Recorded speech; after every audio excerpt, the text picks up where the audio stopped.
오늘은 시편 73편 말씀을 통해서 의인의 고난과 악인의 형통이란 제목으로 주의 말씀을 나누도록 하겠습니다. 시편 73편은 아삽의 시편입니다. 이 아삽은 다윗 시대 그리고 솔로몬 시대에 걸쳐서 하나님의 성전에서 여호와를 찬양했던 성가대의 지휘자, 지금으로 말하면 찬양 사역자 중에 한 사람입니다. 소리가 좀 울리는 것 같아요, 선생님.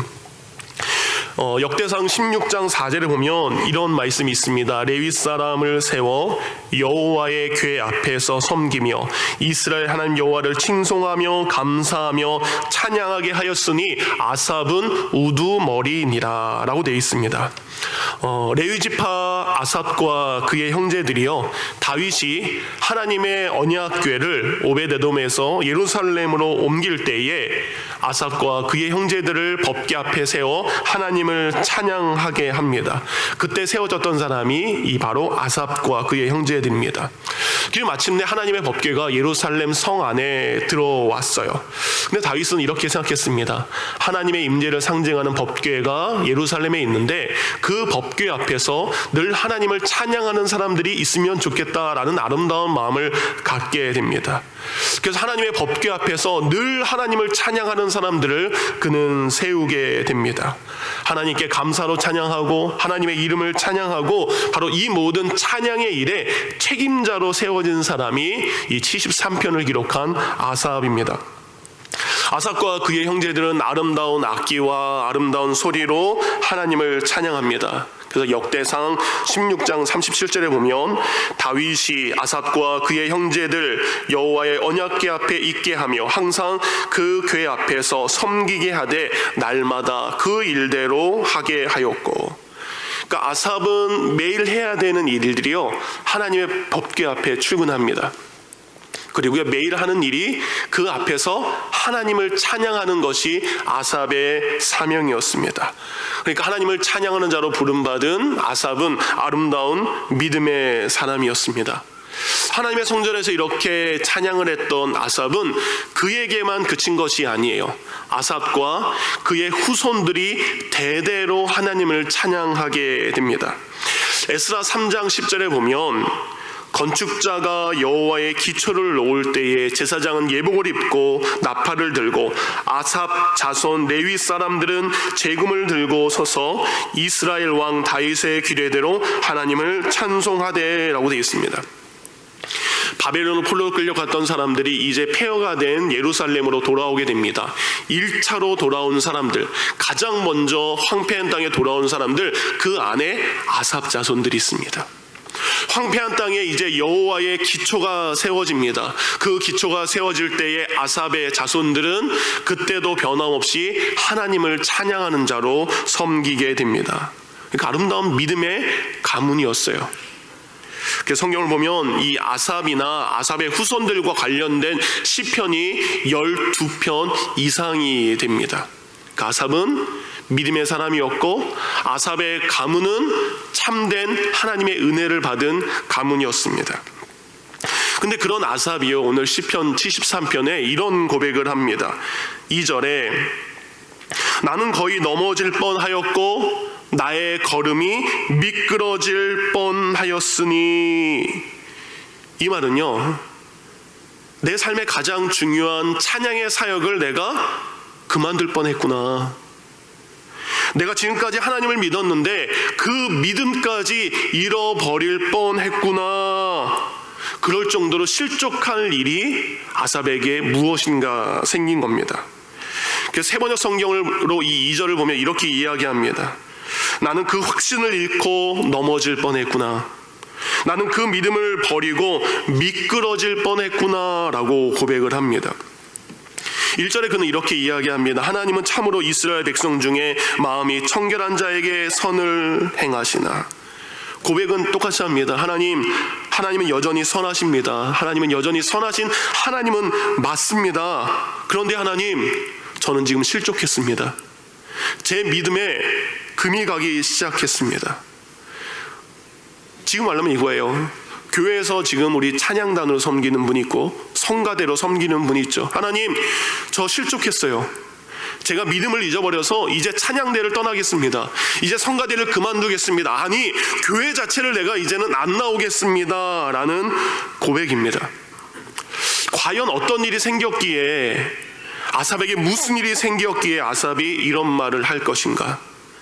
3절부터 12절까지 그 한 가지 이유가 나오고요, 13절부터 16절까지 두 번째 이유가 나옵니다.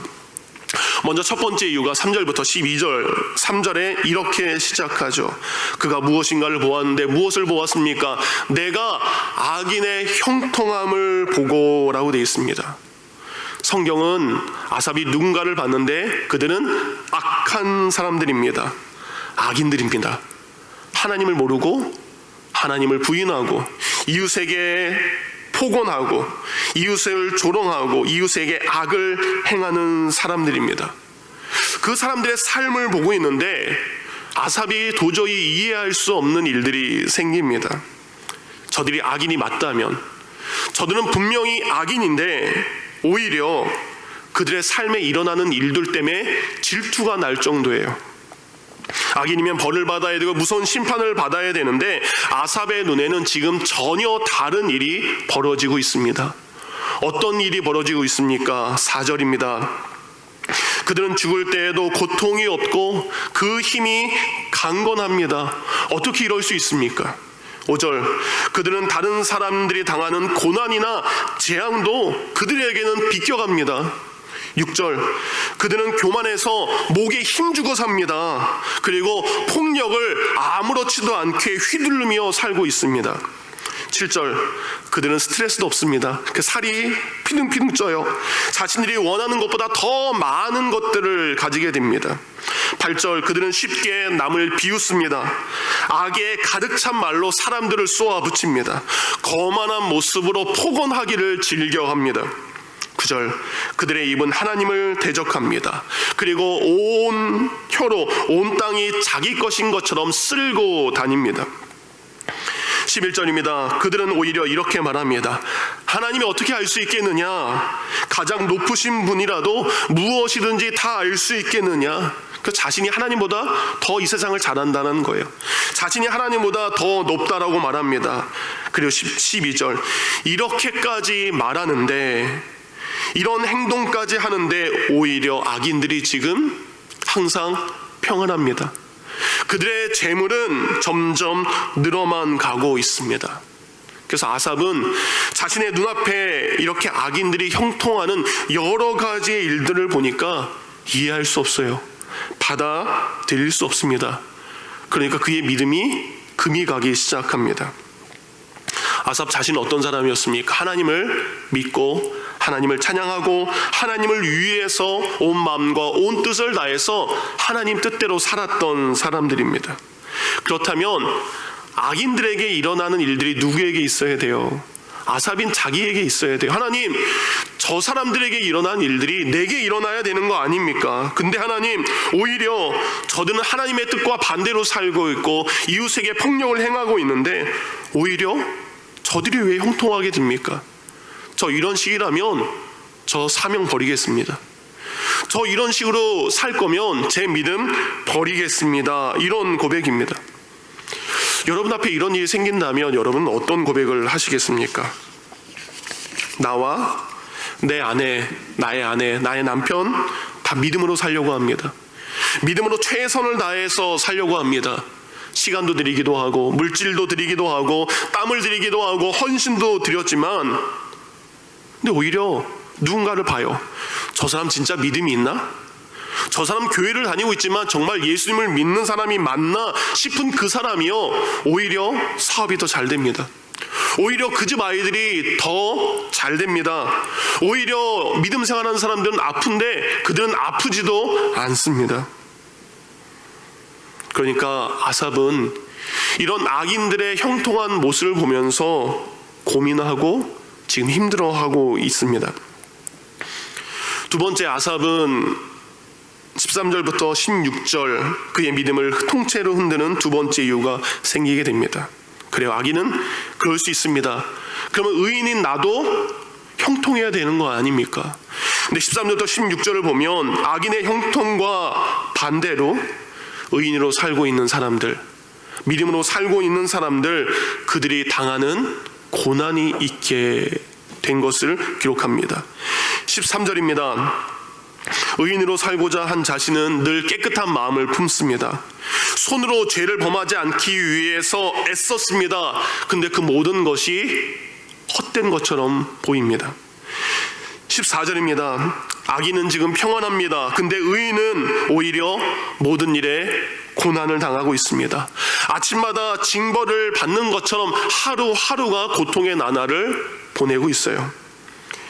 15절, 그럼 나도 악인처럼 살아야지 라고 그렇게 말했다면, 내가 이제 하나님의 자녀로 사는 것을 부인했다면, 그렇게 말했다면, 근데 그렇게 말하지 않았어요. 하나님, 난 그렇게 말하지도 않았습니다. 그런데 왜 그들이 받아야 되는 고난을 내가 지금 받고 있습니까? 16절입니다. 그래서 아삽은 이 문제, 곧 악인이 형통하고 의인이 고난을 받는 이 문제를 풀어보려고 깊이 생각을 합니다. 근데 도저히 답이 나오지 않아요. 그래서 현대인 성경 보니까 극심한 두통에 시달렸습니다 라고 이야기해요. 자신이 풀기에는 너무나 어려운 이 문제 앞에 그는 고백합니다. 난 모르겠습니다. 왜 이런 일이 생기는지 나는 모르겠습니다. 여러분이라면 이 문제를 어떻게 푸시겠습니까?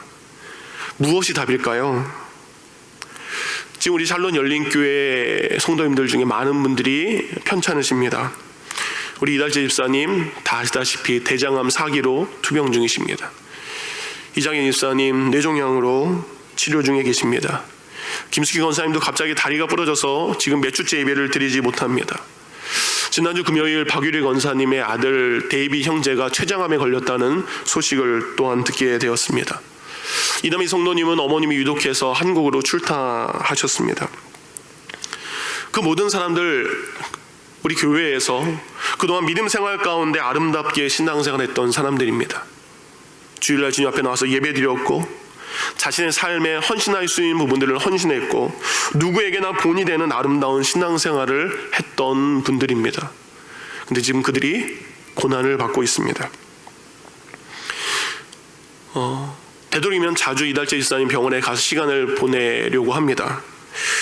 근데 이충렬 집사님이 한 번은 이런 얘기를 하더라고요. 목사님, 우리 남편은요 참 재미없는 사람이에요. 근데 그 앞에 이런 얘기를 하시더라고요. 우리 남편은요 말씀대로 사는 재미없는 사람이에요. 예, 이달재 집사님, 여러분 어떻습니까? 늘 말씀대로 살려고 했고 헌신하려고 했던 분이죠. 여러분 어떤 모습으로 이달재 집사님을 기억합니까? 제게 있어서는 금요 기도회 때 주일날 우리 저 뒤에 집사님이 늘 앉는 자리에 누구보다도 먼저 오셔서 성경책을 펴고 성경책을 예배 전에 항상 읽는 모습을 기억하고 있습니다. 주일날 한 손에는 쓰레받기와 한 손에는 빗줄을 들고 교회 구석구석을 다니면서 떨어진 쓰레기를 줍는 집사님의 모습이 기억이 됩니다. 작년 여름 교회 잔디가 많이 풀이 자랐을 때 주중에 혼자 오셔서 그 잔디를 깎으셨던 집사님의 모습도 생각이 납니다. 누구에게나 함부로 말하지 않으시는 분입니다. 누구에게나 쉽게 노하지 않는 분입니다. 그러니까 이충렬 집사님이 얘기하더라고요. 우리 남편은 존경합니다. 존경할 만한 사람입니다. 근데 그 이달재 집사님에게 지금 시간이 얼마 남지 않았습니다. 대장 말고도 이미 다른 곳에 암이 전이가 되었습니다. 의사는 몸이 약한 집사님에게 주어진 시간이 얼마인지 알지 못한다라고 합니다. 짧으면 4개월, 길면 1년이란 시간을 의사는 이야기를 합니다. 이런 일들을 겪고 있는, 믿음으로 살았지만 이런 일을 겪고 있는 사람들 앞에 우리가 그들에게 무엇이라고 얘기를 해야 됩니까? 이 일을 내가 겪고 있다면 이 일을 통해서 우리가 깨달아야 될 것은 무엇이고 그 안에 있는 하나님의 뜻은 무엇일까요?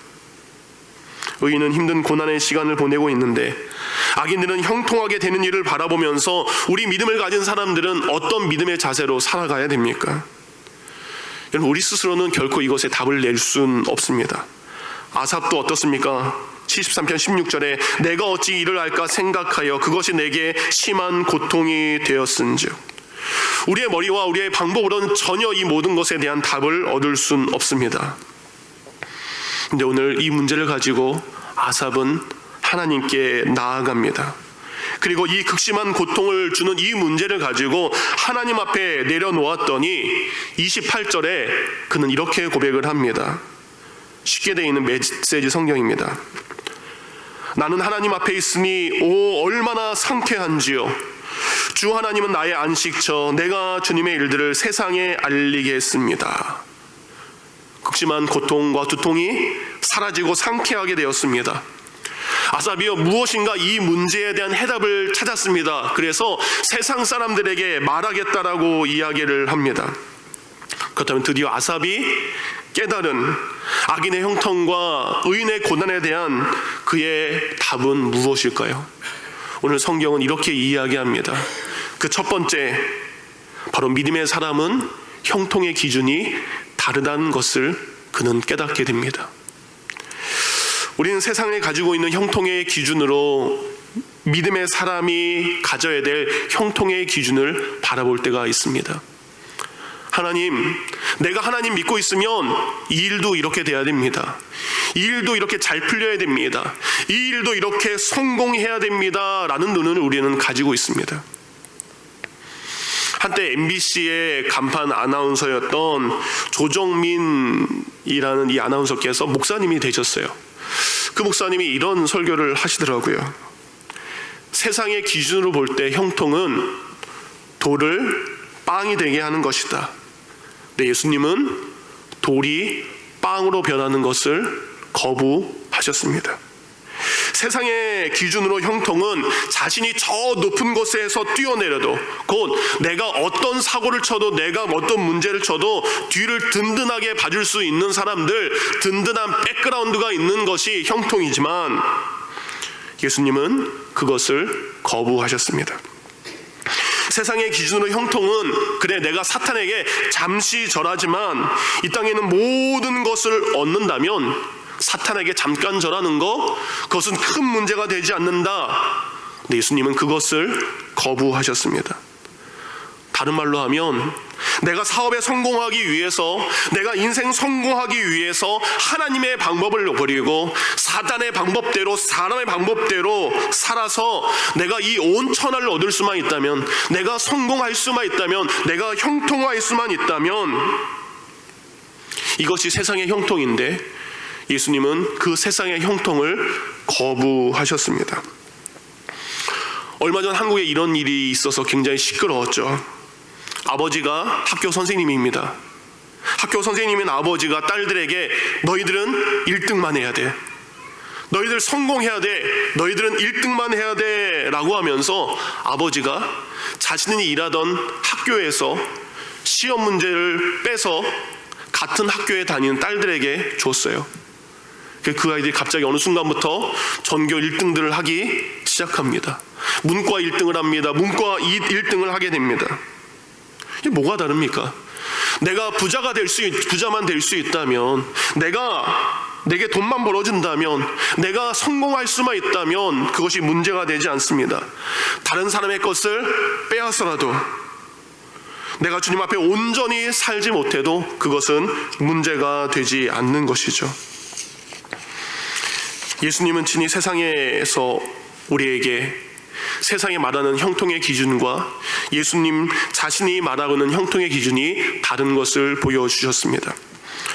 어느 날 부자 청년이 예수님께 찾아옵니다. 우리는 어떻습니까?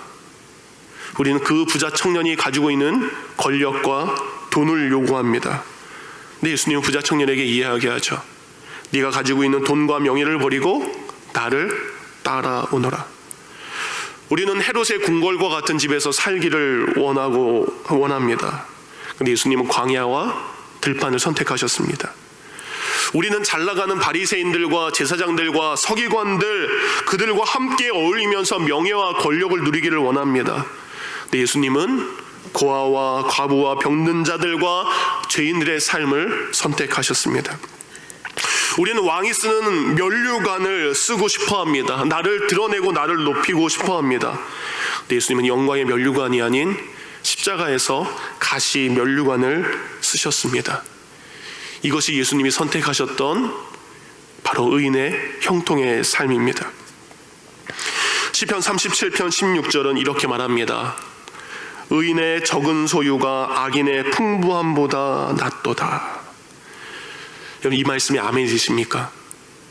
하나님, 내가 의인으로서 적은 소유를 가지고 살아가는 것이 악인으로서 풍부하게 사는 것보다 낫습니다 라는 고백이 이곳에 있는 우리의 고백이 되기를 원합니다. 우리가 살고 있는 이 세상은 물질 만능 시대에 살아가고 있습니다. 돈이면 다 된다라는 시대에 우리는 살고 있습니다. 그래서 많은 사람들이요, 우리의 영혼을 위한 내적인 형통보다 우리의 세상에 보이는 외적인 형통을 갖추려고 살아가고 있습니다.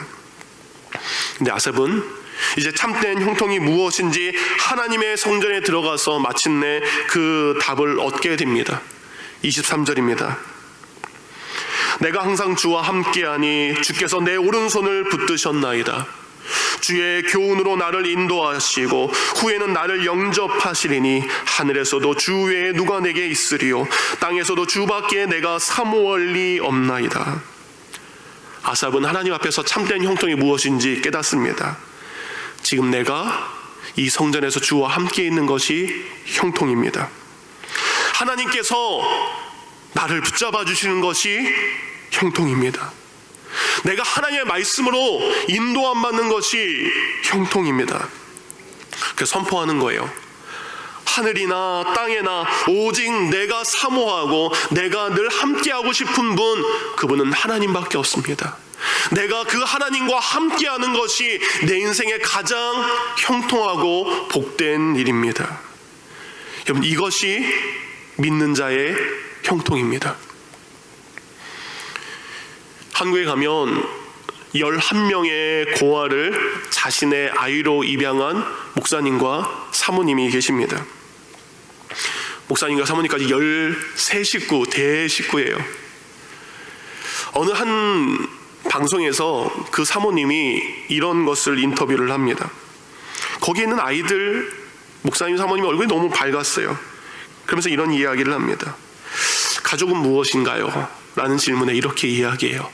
가족은 가장 가치 있는 것을 함께 나누는 사람들입니다. 가장 귀한 것을 함께 나누는 사람들입니다. 곧 가족은 그저 한 피를 나누었다라고 가족이 되는 것이 아닙니다. 내게 있는 가장 가치 있는 것을 내가 가장 가치 있게 여기는 사람들과 나누는 것, 바로 그런 사람들이 가족입니다 라는 이야기를 해요.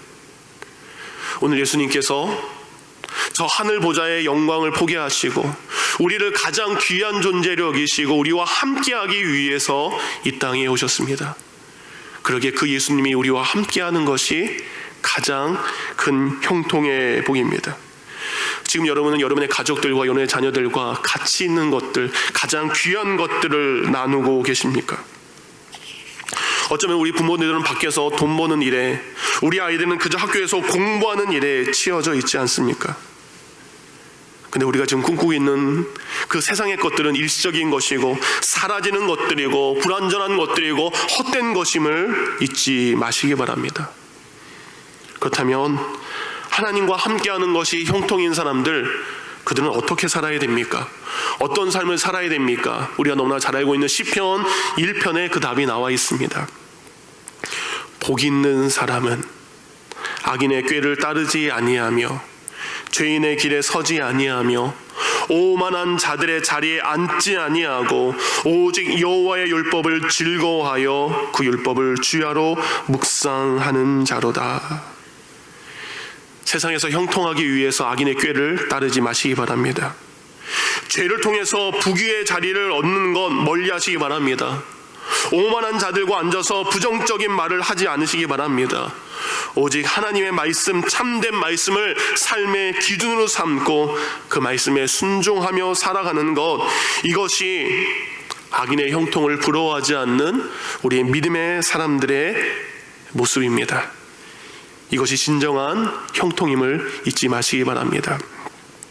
아삽은 또한 두 번째 이렇게 깨닫습니다. 고난은 아프지만, 의인이 받는 고난은 아프지만 의인의 고난이 진정한 사랑임을 그는 깨닫게 됩니다. 예수님은 세상과 다른 형통을 선택을 하셨습니다. 그래서 예수님은 고난을 겪으셨어요. 그 선택 때문에 예수님은 고통을 당하셨습니다. 육신의 고통을 당하셨습니다. 배반의 고통을 당하셨습니다. 외명을 당하셨습니다. 무시당하셨습니다. 멸시도 당하고요, 천대도 당하셨습니다. 여러분, 예수님이라고 고난 당하면 안 아프신 게 아니죠. 예수님도 고난 당하면 몸도 아프시고요, 마음도 아프십니다. 예수님은 그 맞으면서 힘드셨습니다. 예수님은 멸시와 욕과 저주의 말을 들으며 마음의 상처가 그대로 남아 있을 수밖에 없습니다. 그런 예수님은 그 고난을 받으셨지만 그 고난을 참으셨습니다. 왜 예수님께서 고난을 참으셨습니까? 이사야 53장 4절을 보면 예수님께서 그 고난을 참은 이유를 이렇게 설명하고 있습니다. 그는 실로 우리의 질고 우리의 질병과 우리의 고난을 지고 우리의 슬픔을 당하였거늘 우리는 생각하기를 그는 징벌을 받아 하나님께 맞으며 고난을 당한다 하였노라. 근데 그것이 아니라는 거죠. 그가 찔림은 우리의 허물 때문이요, 그가 상함은 우리의 죄악 때문이라. 그가 징계를 받음으로 우리가 평화를 누리고 그가 채찍에 맞음으로 우리가 나음을 입었도다. 고난은 아픕니다. 고난은 고통스럽습니다. 그러나 예수님은 아셨습니다. 내가 겪는 고난, 내가 겪는 이 아픔, 이것이 우리를 살리는 것임을 예수님은 아셨습니다. 예수님은 자신의 고난을 통해서 그의 사랑하는 우리가 구원을 받게 되고 그의 사랑하는 우리가 영원한 생명을 얻게 되는 것을 아셨기 때문에 그는 그 고난을 그대로 받으셨습니다. 내가 믿음 때문에 고난을 받는 것, 근데 내가 받는 그 고난 때문에 우리의 가정이 삽니다. 내가 받는 고난 때문에 우리의 교회가, 이 땅이 살아나게 됨을 성경은 말씀을 하고 있습니다. 우리가 잘 알고 있는 요한복음 12장 24절 말씀입니다. 내가 진실로 너희에게 이르노니 한 알의 밀이 땅에 떨어져 죽지 아니하면 한 알 그대로 있고 죽으면 많은 열매를 맺느니라. 한 알의 밀이 땅에 떨어집니다. 근데 그것이 그대로 있으면 아무것도 아니죠. 근데 그 밀이 죽으면 그 죽어짐의 고통을 통해서 거기에 더 많은 열매가 맺어지는 것, 이것이 이 고난을 통해서 우리에게 주시는 하나님의 형통의 은혜입니다. 근데 우리는 고난받기를 주저합니다. 고난은 누가 받는 거죠? 내가 받는 것이기 때문에. 고난은 나를 죽이는 것이기 때문에, 내가 그리스도의 형상을 닮아가기 위해서 나를 깎아내는 것이기 때문에, 나의 자아와 나의 고집과 나의 자존심을 포기하고 내려놓는 고통이 있기 때문에 우리는 포기하게 됩니다. 내가 손해보는 것, 내가 고난받는 것 싫습니다. 오히려 다른 사람이 나를 위해서 희생하는 것만을 당연한 것으로 여깁니다. 근데 예수님은 우리를 위해서 그가 먼저 고난을 받으셨습니다. 디모데후서 3장 12절은 이렇게 말씀하고 있습니다. 무릇 그리스도 예수 안에서 경건하게 살고자 하는 자는 핍박을 받으리라. 내가 예수님처럼 살아가기를 원합니다. 내가 참된 경건의 모습을 가지고 살아가기를 원합니다. 그러면 성경의 진리는, 그럼 너는 핍박을 받게 될 것이다. 너는 의인으로서 고난을 받게 될 것이다. 지금 여러분은 의인된 삶 때문에, 믿음 때문에, 예수님 때문에 어떤 고난을 받고 계십니까? 어떤 핍박을 받고 계십니까? 어제 오래간만에 한 친구와 선교사 친구와 통화를 하게 되었습니다. 저희 교회 컴퓨터를 늘 고쳐주는 애틀란타에 있는 친구인데요. 중국과 필리핀에서 선교 사역을 하다가 한국 침례교 해외 선교부의 허락을 받고 미국에 지금 잠시 공부하러 들어왔어요. 근데 선교사가 공부를 한다 보면 후원이 다 끊어집니다. 그러니까 어쩔 수 없이 들어와서 얼마 지나지 않아서 한 가게 가서 일을 해왔어요. 2년 동안 일을 했어요. 근데 친구가 얘기해요. 나 잘렸어. 그러더라고요. 왜? 그 가게가 이제 주일날로 일을 하는 거예요. 그래서 이제 주인이 선교사인 줄 알고 주일날 사역할 수 있도록 일을 안 했는데 바뀐 거예요. 주인의 마음이 바뀐 겁니다. 선교사님 주일날 일을 하셔야 됩니다. 일을 하실 수 없으면 관두셔야 됩니다. 그분은 관둘 수밖에 없죠. 그 친구의 그런 이야기를 들으면서 시편이 생각이 났습니다. 시편 34편 19절입니다. 의인은 고난은 많으나 여호와께서 그의 모든 고난에서 그를 건지시는도다. 확신합니다. 하나님께서 그를 고난에서 건지심을 확신합니다. 왜냐하면 여러분, 의인과 악인은 의지하는 대상이 다르기 때문입니다. 여러분, 세상 사람들은 무엇을 의지합니까?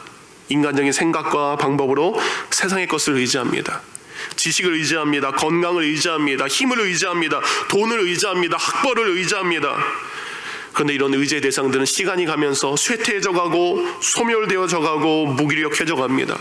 그래서 마태복음 19장 26절 사람으로는 할 수 없으나, 사람이 가진 것으로는 할 수 없으나 하나님으로는 다 하실 수 있느니라. 그러니까 사람이 가지고 의지하는 것, 잠시 무엇인가를 이루는 것 같지만 결국은 아무것도 이룰 수 없다라고 말씀하십니다.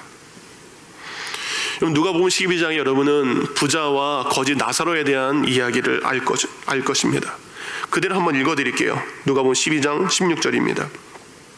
또 비유로 그들에게 말하여 이르시되 한 부자가 그 밭에 소출이 풍성함에 심중에 생각하여 이르되 내가 곡식 쌓아둘 것이 없으니 어찌할까 하고 또 이르되 내가 이렇게 하리라. 내 곡간을 헐고 더 크게 짓고 내 모든 곡식과 물건을 거기에 쌓아두리라. 또 내가 내 영혼에게 이르되 영혼아, 여러 해 쓸 물건을 많이 쌓아두었으니 평안히 쉬고 먹고 마시고 즐거워하리라 하되 하나님이 이르시되 어리석은 자여, 오늘 밤에 내 영혼을 도로 찾으리니 그러면 내 준비한 것이 누구의 것이 되겠느냐. 어리석은 부자는 쌓아놓습니다. 자기가 의지할 수 있는 것, 자기 영혼을 행복하게 할 수 있는 것, 자기를 즐거워하게 하는 것들을 쌓아놓습니다. 그래, 나는 이제 인생 행복할 거야 쌓아놓습니다. 근데 하나님이 그 밤에 그에게 묻습니다. 그래, 그러면 내가 오늘 밤 너의 영혼을 가져가면 그럼 너는 어떻게 할래? 하나님이 부르시면 부자나 가난한 사람이나 병든 사람이나 건강한 사람이나 그가 의지했던 모든 돈과 건강과 집과 직업과 가족들을 다 내려놓고 떠나가야 됩니다. 우리가 이 세상에서 의지하고 있는 것, 그것이 우리를 지켜줄 수 없습니다. 근데 의인은 어떤 사람입니까? 하나님을 의지하는 사람입니다. 바로 고난은 의인으로 하여금 더욱더 하나님께 가까이 가게 하는 놀라운 은혜가 그 안에 있습니다. 우리는 욥의 고난을 잘 압니다. 그는 동방의 의인입니다. 많은 소유와 많은 가족을 거느리고 있지만 그는 하나님을 의지하는 사람이었습니다. 그런 욥에게 육신의 고난이 찾아옵니다. 그의 모든 재물이 사라지게 됩니다. 그리고 모든 가족이 떠나갑니다. 친구들도 와서 멸시합니다. 아내마저 그를 버립니다. 근데 그는 여전히 하나님을 의지합니다. 고난은 욥에게서 하나님을 멀리 떨어뜨리는 것이 아니라 오히려 하나님께 더 가까이 가게 만들었습니다. 모든 고난 후에 욥은 욥기 42장 5절에 이렇게 이야기하죠. 내가 주께 대하여 귀로 듣기만 하였사오나 이제는 눈으로 주를 배움나이다. 욥은 깨닫습니다. 하나님의 사랑이 내게 이렇게 오셨군요. 여러분, 요셉 마찬가지입니다. 요셉이 고난을 당했죠. 근데 요셉이 미리 당한 그 고난으로 하여금 그의 아버지와 그의 형제들과 그의 가족들이 흉년 가운데 살아갈 수 있는 길이 열리게 되었습니다. 비록 어린 나이에 형들에게 배반당하고 팔려갔지만 그 고난의 과정은 아팠지만 요셉은 마침내 내가 겪은 이 고난이 우리의 가족을 살리기 위한 하나님의 사랑임을 그는 깨닫게 됩니다. 사랑하는 성도님들, 지금 그런 고난을 겪고 계십니까? 아니면 살면서 그런 고난을 만나시게 됩니까? 그러면 잊지 마시기 바랍니다. 그 고난은 곧 저주가 아니라 하나님의 사랑과 은혜임을 잊지 마시기 바랍니다. 그런데 그 고난의 때, 그 고난의 사람들은 잊지 않고 한 가지를 합니다. 바로 고난이 사랑으로 바뀌기를 기도했다라는 겁니다. 요셉은 끊임없이 자기에게 생긴 그 일을 가지고 하나님께 묻습니다. 하나님께 기도합니다. 욥은 날마다 하나님 앞에 살아갑니다. 하나님의 음성을 들으며 살아갑니다. 내일부터 우리 고난당하는 성도들을 위해서 기도하는 시간을 가졌으면 좋겠습니다.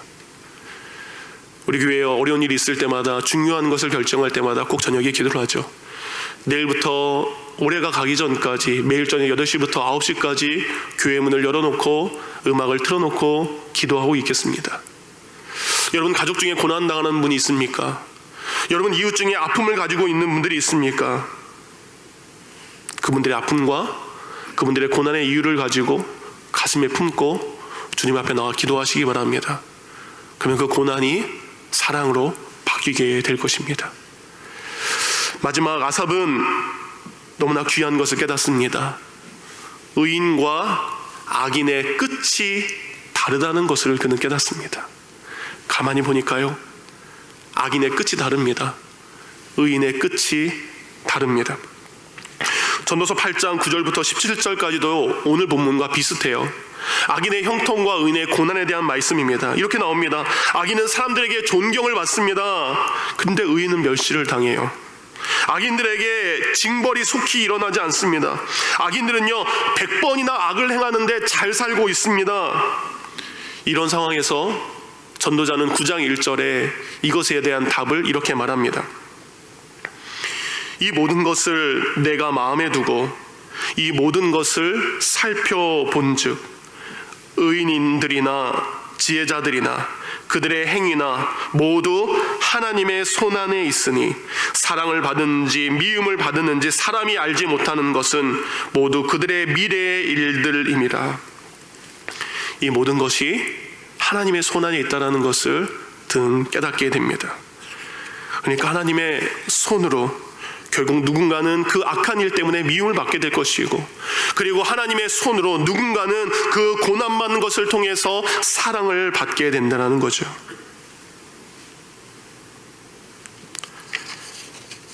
곧 의인과 악인이 끝이 결국 하나님의 손안에 있음을 알게 됩니다.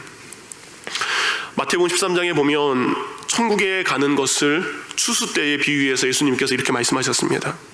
추수 때에 밭주인이 심어놓지 않는 원수들이 심어놓은 알곡들이, 가라지가 알곡과 함께 자라게 됩니다. 이제 알곡도 자랐고요, 가라지도 자랐습니다. 이제 추수할 때가 되었을 때 예수님께서는 마태복음 13장 30절에 이렇게 이야기합니다. 둘 다 추수할 때까지 함께 자라게 두라. 그렇지만 추수 때에 내가 추수꾼들에게 말하기를 가라지는 먼저 거두어 불 사르고 단으로 묶고 곡식은 모아 내 곡간에 넣으라. 마지막 때에 추수 때에 이야기합니다. 그래, 지금은 그들이 잘 자라고 있지만 마지막 때에는 내가 그 가라지를 거두리라. 그 악인들은 함께 모아서 저 불구덩이에 집어넣고 말 것이다. 그러나 의인들은 나의 곡간에, 나의 천국에서 영원히 함께 있을 것이다. 시편 37편 1절과 2절도 악인의 끝이 다르다고 이야기합니다. 악을 행하는 자들 때문에 불평하지 말고 불의를 행하는 자들을 시기하지 말지어다. 그들은 풀과 같이 속히 배임을 당할 것이요 푸른 채소와 같이 쇠잔할 것이라. 시들어갈 것이라. 10절입니다. 잠시 후에는 악인이 없어지리니 내가 그곳을 자세히 살필지라도 없어지리라. 악인이 있었던 것 흔적조차 없게 될 것이다. 잠언 10장 25절입니다. 회오리 바람이 지나가면 악인은 없어져도 의인은 영원한 기초 위에 서리라. 사랑하는 성도님들, 지금 보이는 것이 다가 아니라고 이야기합니다. 악인은 사라지고 그 죄값을 받게 됩니다. 피할 수 없는 심판이 그들에게 있지만 의인들은 영원한 하나님의 상급을 유업으로 받게 되면서 하나님의 나라에 거하게 됩니다. 지금 악인이 형통하고 의인이 고난을 받는 것 같지만 끝이 다름을 잊지 마시기 바랍니다. 그래서 아삽도요, 오늘 본문 시편 73편 19절 20절 이렇게 고백합니다. 그들이 어찌하여 그리 갑자기 황폐되었는가. 놀랄 정도로 그들은 전멸하였나이다. 그리고 20절을 메시지 성경 이렇게 이야기합니다. 꿈에서 깨어나 눈을 비비며 둘러보면 아무것도 없듯 저들도 그렇습니다. 아무것도 아닙니다. 사랑하는 성도님들, 악인들이 지금 누리고 있는 형통, 꿈에서 깨면 그 모든 것이 헛된 것으로 사라지는 것처럼 사라지게 됩니다. 그 헛된 것으로 여러분의 삶의 기준을 삼지 마시기 바랍니다. 말씀의 결론입니다. 악인의 형통을 보면서, 의인의 고난을 보면서 여러분 세 가지를 잊지 마시기 바랍니다. 믿음의 사람은 세상 사람들과 그 형통의 기준이 다르다는 것을 잊지 마시기 바랍니다. 주님이 여러분과 함께하는 것이 가장 큰 형통입니다. 고난은 아픕니다. 그러나 그 고난 속에 진정한 사랑이 있음을 깨달으시기 바랍니다. 그리고 마지막, 의인과 악인은 그 끝이 다름을 잊지 마시기 바랍니다. 마지막 성경 한 구절을 읽고 말씀을 마칩니다. 로마서 1장 17절입니다. 복음에는 하나님의 의가 나타나서 믿음에 이르게 하나니 기록된 바 오직 의인은 믿음으로 말미암아 살리라 함과 같으니라. 여러분, 믿음으로 사시기 바랍니다. 의인으로서 믿음으로 사시기 바랍니다. 세상에 어떤 일이 벌어진다 할지라도, 세상에 어떤 것이 있다 할지라도 믿음으로 사시기 바랍니다. 그럴 때에 오늘 하나님께서 아삽에게 깨닫게 했던 그 은혜가 저와 여러분에게도 동일하게 임하게 될 줄 믿습니다. 이 시간 들은 말씀을 생각하며 기도하겠습니다. 시편 13편 28절 아삽은 이렇게 이야기합니다. 하나님께 가까이 함이 내게 복이라. 여러분, 하나님을 가까이 하는 것이 가장 큰 복입니다. 주 여호와 하나님을 나의 피난처로 삼는 것, 그것이 가장 큰 행복이라고 이야기를 합니다. 하나님, 악인의 형통, 세상의 형통이 나의 형통이 아닙니다. 바로 하나님이 나의 형통이요 예수님이 나의 형통함입니다. 오늘도 주님과 가까이 믿음으로 살게 하옵소서. 합심하여 주님 앞에 기도합니다.